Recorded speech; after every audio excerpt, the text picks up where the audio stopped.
నన్ను తండ్రిలో తల్లులో నా ఇష్టం అనకండి.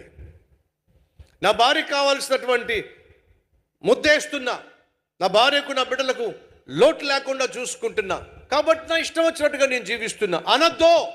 నువ్వు ఏం విత్తుతావో దాన్ని కోయక తప్పదు. తమ్ముళ్ళు చెల్లెళ్ళో యవ్వనం అనేది ఐస్ క్రీమ్ లాంటిది.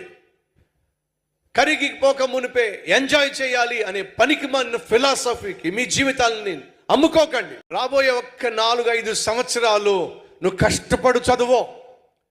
పనికి మన స్నేహితులను పక్కన పెట్టేసాయి. అల్లరితో కూడిన ఆటపాటలకు స్వస్తి చెప్పేసాయి. రాబోయే 5 years చదువు పట్ల శ్రద్ధ వహించు. రాబోయే 50 సంవత్సరాలు నువ్వు సుఖ సంతోషాలతో వర్ధిల్లుతావు.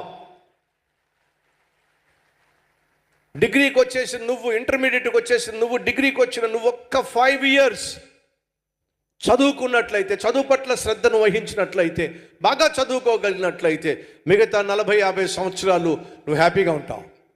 అలా కాకుండా ఈ 4-5 సంవత్సరాలు ఇష్టం వచ్చినట్టుగా జీవించి స్నేహితులతో తిరిగి నీ చదువును పాడు చేసుకున్నట్లయితే రాబోయే 40-50 సంవత్సరాలు నువ్వు నష్టపోతావు, కష్టాలు పాలవుతావు. ఇప్పుడు చెప్పు, నువ్వు ఏం చేయబోతున్నావు? ఆ తమ్ముడు ఏమన్నాడు తెలుసా? రాబోయే 5 సంవత్సరాలు కష్టపడి చదువుతానయ్యా అని చెప్పి వెళ్ళాడు. సహోదరి సహోదరులు దయచేసి అర్థం చేసుకోండి.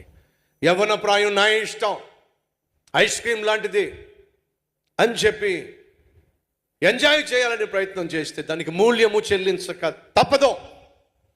రక్షించబడిన సంగమా, రక్షించబడిన తరువాత తుంటరి పనులు చేసిన, తప్పుడు పనులు చేసిన, తప్పటడుగులు వేసిన తప్పనిసరిగా నువ్వు శిక్షించబడతావు.